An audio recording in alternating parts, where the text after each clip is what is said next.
So in this presentation, I'd like to discuss Britain's rather odd tax system and what I think are some of the effects it has on our economy and economic development.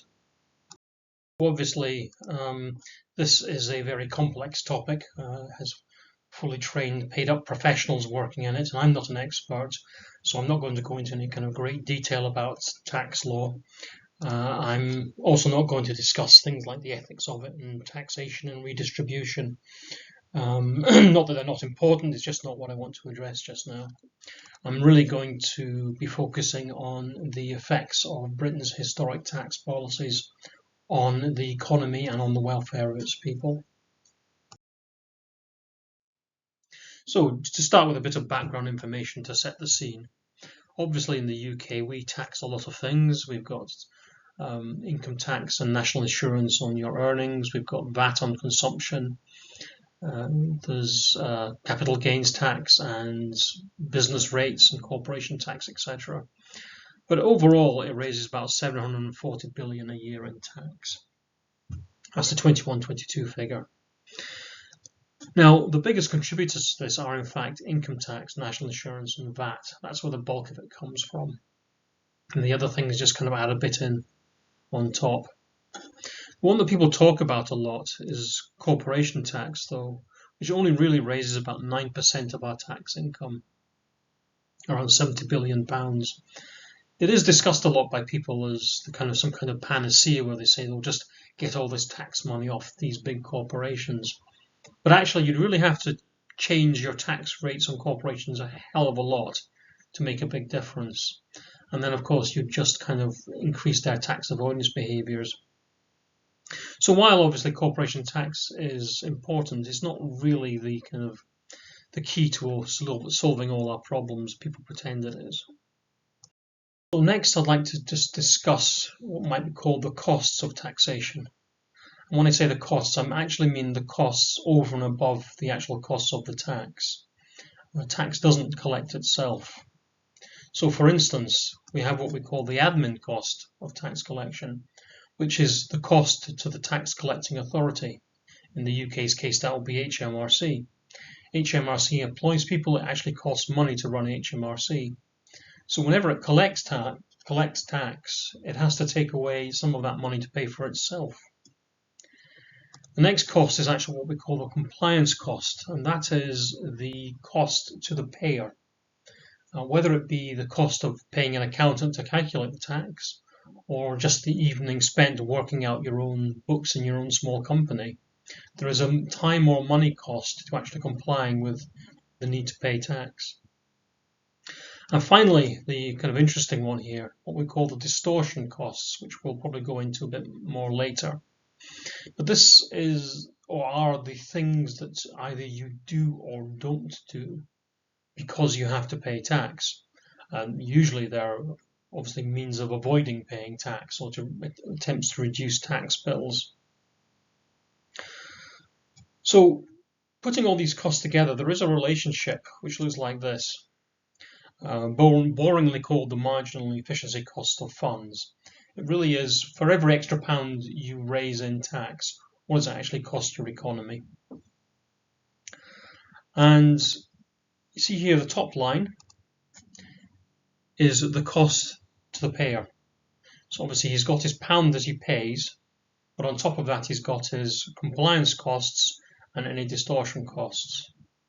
So for argument's sake, say he pays £1 in tax and he pays 10p towards his accountant's cost of calculating that, and maybe 10p towards some kind of distortion costs. So it costs him actually £1.20.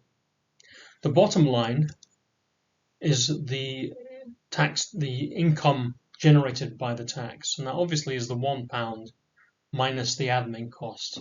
So let's say the admin cost is 10p again, okay? So you've got £1.20 on the top line and 90p on the bottom line, or 0.9 pounds. Take the ratio and you've got about 1.33. So in this particular case, with these numbers, whenever we raise another pound in tax, it actually costs the economy £1.33. So it's worth bearing this relationship in mind as we go forward in this discussion. Well, what I'd like to do now is go on to discuss what we called, or I mentioned earlier, the perverse incentives or the distortions that the tax system creates. I'd like to start by just discussing income tax because it is actually quite a good illustration of some distorting behaviours. So, obviously we all know how our tax system works. Particularly for income tax, it goes in steps where you hit certain thresholds and you start paying more tax. You've got your basic rate tax and then you've got your higher rate tax.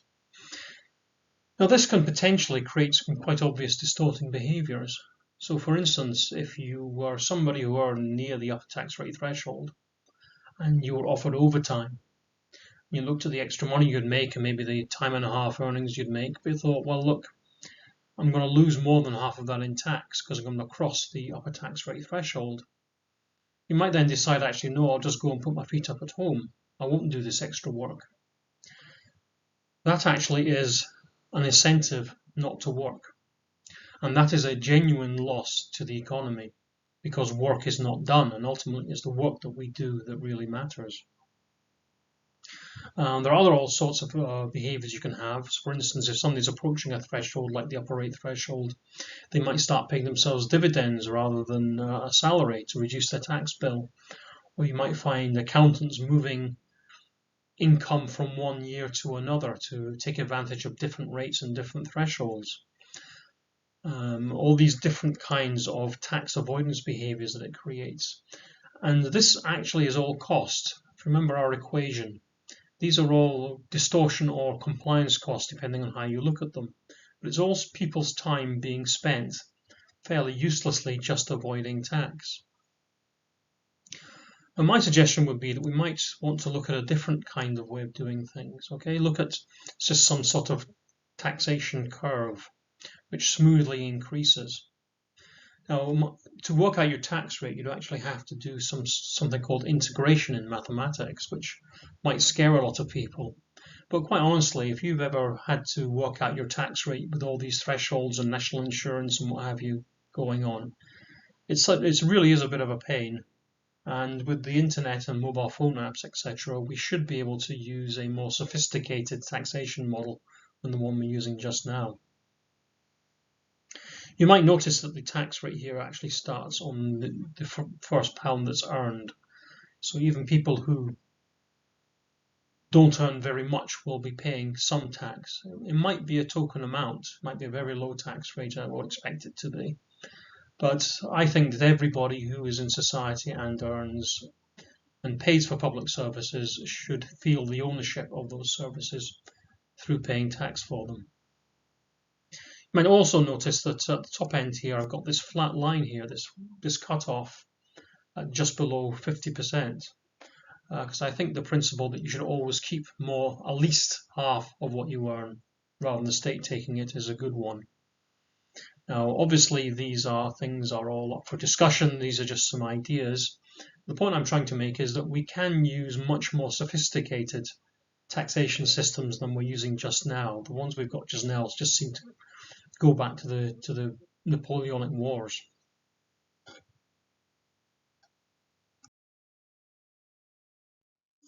But next, I'd like to move on to what is more the key theme of this presentation, and that's the actual effect of the tax system on investment and how it distorts investment decisions in our economy.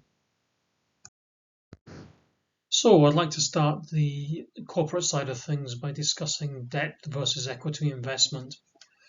This isn't actually a particularly British thing, but it does feed into the later arguments. So just to set the scene, imagine you have a business plan and you're going to have to fund that business plan with either equity, shares that is, in which case you'll pay dividends, or through debt, loans, bonds, overdrafts, whatever, in which case you'll pay interest and then eventually repay the debt.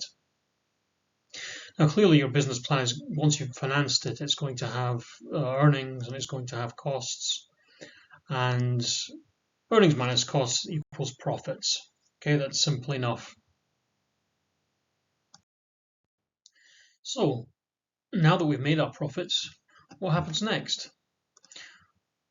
Well, obviously, we're going to have to pay interest or dividends to the people who finance the business. And of course, we're going to have to pay tax. So how does this work? Well, if we look on the interest side, we look at our profits, we pay our interest to our lenders, and then on the remainder, we pay tax. On the dividend side, however, we take the profits, we pay the tax, and out of the remainder, we pay our dividends. In other words, we pay a lot more tax if we pay by dividends than if we pay interest on debt. So, what does this mean? Well, when I create my business plan with its earnings and its costs, it makes a lot more sense for me to have a small amount of equity and a large amount of debt to provide the money I need to run the business. The result of this overall really is that debt financing is encouraged as opposed to equity financing. And that means that businesses are generally very heavily indebted, particularly in the financial sector. And that debt must be paid back. And you must have that kind of liquidity, the ability to get hold of your cash to pay it back at some point. This generally favors kind of low investment, short-term and low pay type businesses. But it also makes the economy very susceptible to shocks. Imagine if you're an equity funded company where your people who supplied the money are actually owners of the company. Then if the company goes through hard times, you can kind of batten down the hatches, cut your costs, revamp your business model, and then get back to it when the situation is better. But if you're debt financed and you can't pay your debts, well, you just go into administration, or maybe you can restructure your debts, as they call it. But generally speaking, companies with lots of debts are much more likely to collapse than ones with lots of equity. And this can then knock on through the system, through the financial system, as the defaults pass from one company to another. So generally, this level of debt financing in the economy is not really desirable. As I mentioned, this is not unique to Britain. It is an internationally recognised issue. As I currently understand, some 39 countries have actually already restricted tax relief on intracompany debt. That is, one part of a company lending money to another part. And 21 companies have actually restricted tax relief on all debt in some way or other. And we're talking modern countries here, developed economies. I believe some have even actually provided tax relief on dividends to try and even the playing field. But Britain, of course, is just continuing business as usual, the same old model it always had. Well, now I'd like to go on and say a few words about corporate tax avoidance. And it will be a few words because it's a massive, complicated subject and I'm not really qualified to discuss it. I just want to draw one really simple thing to your attention. And that is that the single biggest means of international tax avoidance is something called profit shifting. And that's where a company operating in one jurisdiction finds itself a nice tax haven and opens up some sort of subsidiary there or some related business. And what it does is it runs its business in such a way that from its profits it might pay, for instance, significant amounts of interest to its subsidiary in the tax haven. Or alternatively, what it might do is, say, buy goods and services like buying supplies or paying for licenses for IP or whatever at quite high prices, which makes the company in the tax haven very profitable, but with very low tax bill. And once it's done all this, it then pays tax locally on the sliver of profits that's left. It's a very simple idea, really. I'm sure it's very, very complicated in practice. Endless sort of cat and mouse between companies and the authorities. But it's just worth noticing that this wouldn't work with dividends. If an equity investment came from the tax haven, the profits would be taxed before the dividends were paid out. It wouldn't reduce the tax paid on the profits in the country of real operation. Just so you know, the next section on corporate tax All the graphs have come from this report here from the IFS. Now, I'm sure you'll have heard the government boasting many times about how low UK's corporation tax rates are and how they expect this to bring in lots of investment because we're very competitive. Well, they are, to be fair, right. If you look at this graph here, this is a graph of all the OECD countries and their headline tax rates. Britain's actually in it twice. One at a 25% rate from a few years ago, and one at a 19% rate. That's the yellow bars. And you can see that even at 25%, we're below all the G7 competitors in black. And we're only just above the OECD average for all the green ones. At the 19% rate, we're right down the bottom. We're really in the bottom quarter of headline tax rates there, which should be good. But let's look at something else. Let's look at this graph here. This graph also shows Britain's tax rate, or just for Britain, of course. The green line referring to the left-hand axis shows the headline tax rate back to 1978, when it was 52%. And you can see it fell quite rapidly during the Thatcher years, slowly during the Labour years, then under George Osborne fell quite a lot again, right down to the 19% it's now at, although it's due to go back up because of our financial situation. And all well and good. But look at the other line. The other line, the mauve line, which refers to the right-hand axis, that is the amount of, or the percentage of GDP, what we're collecting as corporation tax. And you can see it oscillates between 2 and 3% roughly, or given that tax take is about a third of the GDP, it's about between 6 and 10% of the overall tax take. And you'll also see that it oscillates a lot as we go through boom and bust cycles, depending on the state of the economy. What's noticeable, that if you go back to about 1990, tax rates are about 35%, and it's the percentage collected average is about 2.5% of GDP is collected as corporation tax. You move on to where the headline rate is at 19%, and it's maybe fallen, we're collecting 2.3%. It's only about less than 10% fall, really, in the tax take, despite the fact the headline rate is nearly halved. This might seem strange. It seems strange to me until you look into it, and you realise that there's more to the corporation tax than the headline rate. There's also a question of what you're actually taxing. Now, to explain to this, I'm going to have to just talk a little bit about something called capital allowances. So to explain this, imagine a business, and every year it has an income, it earns, and it has costs, obviously, which you can eat up those earnings, leaving it a profit. And on that profit, it pays tax. This happens the next year. It has another earnings, has costs, profit, pays tax. Okay, so imagine another business now with a different business model. They actually put in a huge amount of cost up front. Let's say that they're building wind farms, or they're laying a cable network, or just training their staff up to a very high degree, whatever. But it means that when they come to do business, they have their earnings, but their costs are very low. And therefore their profits are very high, and the taxes are very high, year after year. Now that might seem a little bit unfair, because the first company could offset all of their annual costs against tax, but the second company couldn't offset its big investment up front. So what typically governments do and tax systems do is they divide that upfront payment, the investment, into tranches. And then every year they take one of those tranches and offset it against the profit, thereby reducing the tax bill for that company to recognise how much money it put in up front. In fact, the UK has internationally very poor capital allowances. And in fact, they've been falling since the 1970s. So just as the headline tax rate has fallen, the capital allowance on investment has fallen at the same time.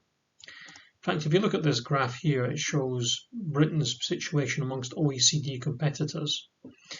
Just for clarity, the top line is Britain as well, the yellow one. It is including the super deduction, which is a short-term measure introduced post-COVID. So that's of no interest to us. Our real historic position is this line down here at the bottom, the yellow line. The other OECD countries shown in green and the G7 ones shown in black. And you notice really we are way behind most people. We're in the bottom, say, 25% of OECD countries. We're way behind most of our competitors. We're giving allowing people to set off maybe 75% of their investments, whereas the USA and Canada, for instance, people offset 100% of it. So actually, as an international position, we don't have a great regime for equity-based investment. Now, that's no problem, of course, to service industries like banking and law and accountancy who are not using big investments up front and pay a low headline tax rate. But it means that the effective tax rate for manufacturing, R&D, and construction, etc., is significantly higher than it is for service industry. This graph here that I made up from HMRC data, this illustrates the fall of capital allowances. There's two lines shown here. The blue line is what was the first year allowances, which was the percentage of capital investment that you could write off in the first year, and the orange line is the percentage you could write off in subsequent years. And you can see back in the 70s, actually, you could write off 100% of your investment in the first year if you wanted to, which was great and attracted a lot of investment. But that was done away with in the mid-80s and crashed down to nearly pretty well nothing. And a few little re-emergencies all over the years, but never back to what it was before. The orange line is the writing down rate, which is the subsequent years after the first year. And that stayed for a while at about 25%, and then that fell away as well, leaving really very little incentive in terms of capital allowances for long-term investment. So I'd just like to take a quick look at this graph here, which summarizes things quite nicely, or breaks them down into more detail, perhaps is a better way to look at it. You have two sides here. You have looking at equity investment on the left and debit and finance on the right. And it breaks it down into a few different groups. Now, just to be clear, the blue group is investment inside the annual investment allowance, which basically is for small investments that are amortized over 1 year or in the first year, and that's not really of any interest to us. We're interested in the other columns here. You see, so you've got three columns. You've got the mauve column, which is buildings, the dark green column, which is plant and investment, and plant and equipment, and the light green column, which is kind of computer hardware, techie stuff. And if you look, you see that in equity investments for buildings, the tax you will pay on profits you make for renting out the building, for instance, is just about bang on the normal tax rate, 19%. There's no effective consideration given to the fact you had to pay to build the building in the first place. If you look at the plant and machinery investment, well, that's got a very slight, maybe 1% discount because of the cost of plant and machinery. And if you look at the computer hardware column, well, actually, the net tax rates is significantly higher, largely because of the rate of depreciation of computer hardware. But if you have the temerity to go and open a server farm or a business processing telemetry data on expensive computers, well, you will just be punished for it. Obviously, if you open a firm of accountants and you advise people on how to shift their profit to foreign tax havens, well, obviously you're allowed to, discount your expenses in hotels and travel against your tax. But if you've actually invested a lot of equity in starting up a business, well, no, that's just your tough. That's the way the British tax system works. So let's look at an example of what I mean. Let's look at the example of a food packaging business. Got a couple of businessmen here who see a gap in the market and they're looking how they might exploit it. So they look at a couple of business models. And the first one is investing in machinery. They buy some big bits of kit which take in lots of fruit and vegetables and put them out all nicely packaged. A big automated machine just needs a couple of guys to run it, sitting at their computer terminals and monitoring what's going on. Very cost effective. But obviously the upfront investment is very high. So they're going to need some shareholders to invest.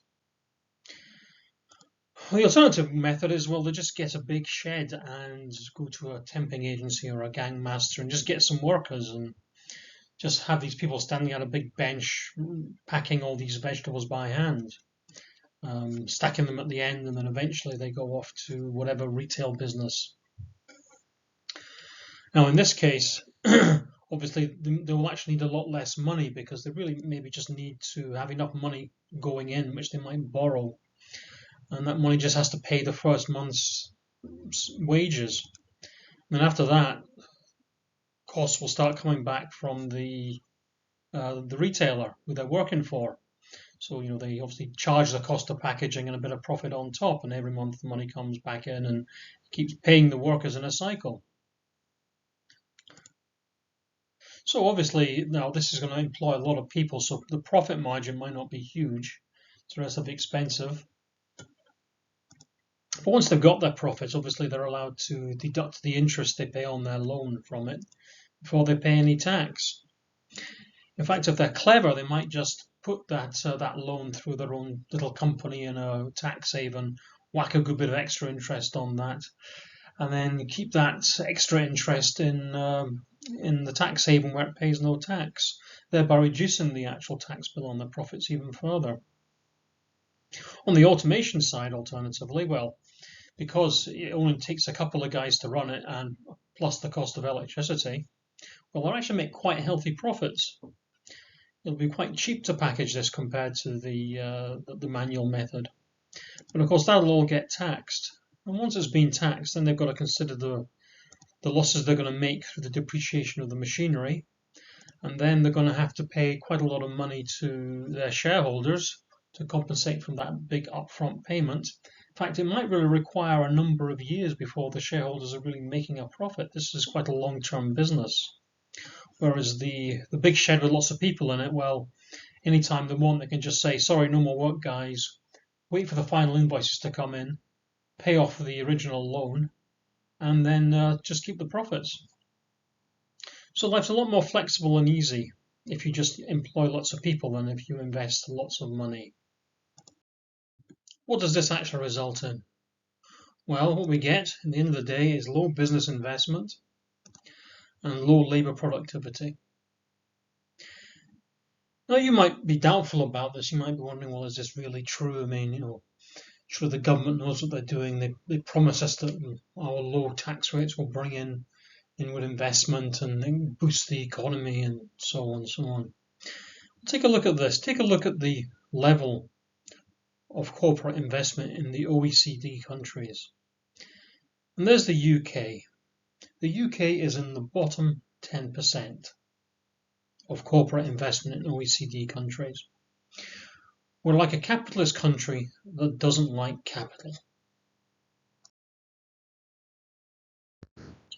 Right, so now that I've had a good moan about everything that's wrong, or what I think is wrong, I suppose I should get around to suggesting a few solutions. Now, I've actually got two solutions to suggest. One is a fairly obviously workaday one that will be apparent to anybody. And then I'd like to suggest after that something a bit more outside the box. So the first solution is simply that we stop doing what we've been doing wrong. We've managed our tax system pretty badly for a while and we just stop it. So we start to give debt and equity equal tax treatment, as many other countries are doing already. We continue to engage in international efforts to stop profit shifting. Now, to be fair to governments, they certainly have spent a lot of time talking the talk about this. And without actually implying anything, I just don't know how well they've really walked the walk. But certainly they have made a lot of noise about it, so they've got to be given some credit for that. And finally, we should actually improve our capital allowances and support companies that invest for the long term, even if that means raising the basic rates of tax for low investment service industries. Okay, and now for some more fun. Let's go on to the more, shall we say, off-the-wall solution. You remember our little equation here about the cost of collecting tax. Actually, collecting corporation tax is really quite expensive, especially for the people who actually pay it. Remember the cost of compliance and the cost of distortion. Well, we've already actually discussed the distortion effects at some length here, and they're quite extensive. But on top of that, just the compliance costs for the payer are quite high. For a bigger company, it can be like 10% of the tax they pay. For smaller companies, it can be as much as 25% of the tax they pay. So it really is not a particularly efficient tax. I wasn't able to track down any information about HMRC's admin costs regarding it. But it is generally an expensive tax and maybe not a very good one. So why don't we just consider getting rid of it altogether? Why don't we have some new ideas about how to tax big companies? Now, I know that a lot of people, particularly on the left, tend to fetishize corporation tax as their preferred means of punishing corporations for daring to be corporations. But I'm not actually proposing we don't tax corporations. I'm just proposing that we tax them a little bit more cleverly. So the general idea is this. We divide them into two groups. First of all, global companies, which have the ability to profit shift, essentially. On the other side, we have just UK-only businesses, which only function in the UK and don't have foreign subsidiaries or relationships with tax havens. On the first group, we stop charging corporation tax, but we simply add a sales tax. Now, this has been proposed before. It's not my idea, okay? But I think it's a good one. And that tax might sit at around 2 or 3%. Okay, so all the tax in the UK, so sales in the UK have this small tax put on them. Likewise, all sales in Germany, all sales in France, or etc., etc. They just have a tax put on them. Now that is going to be pretty well unavoidable as a tax. I mean, a sale is a sale. You can't really deny it happened. You could literally lie and break the law, obviously. But legally, there's pretty well no way around it.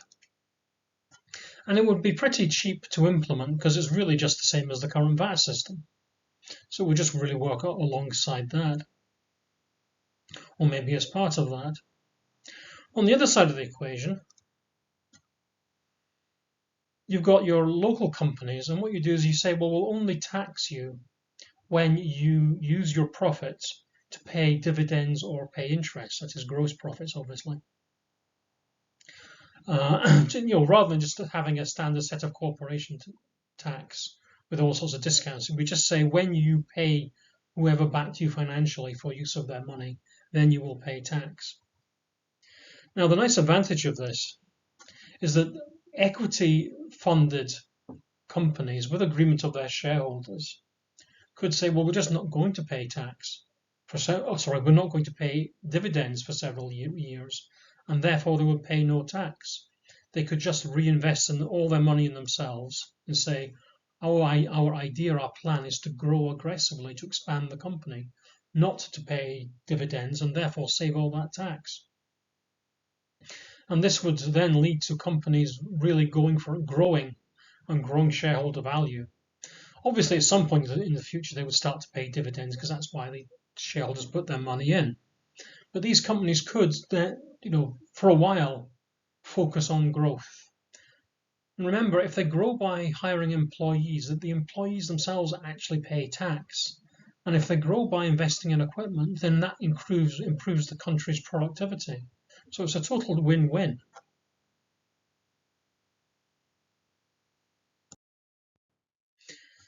Now, I like to think that this idea would perhaps lead towards more what I would call real competition.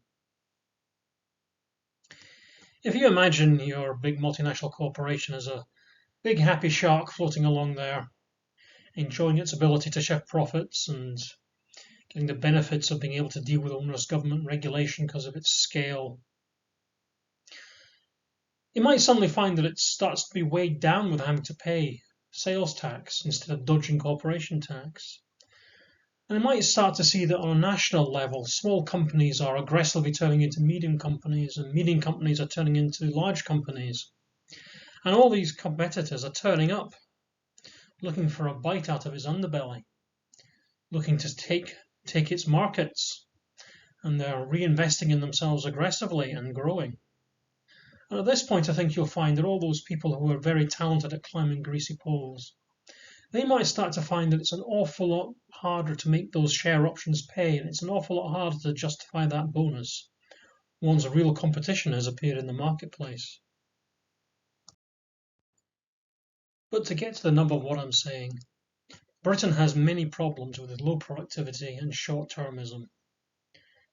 And a lot of these problems are being driven by the tax system, at least in part. And if we want to help solve these problems, one of the best things we can do is get in and fix our tax system and get it doing what it should. That said, thank you for listening.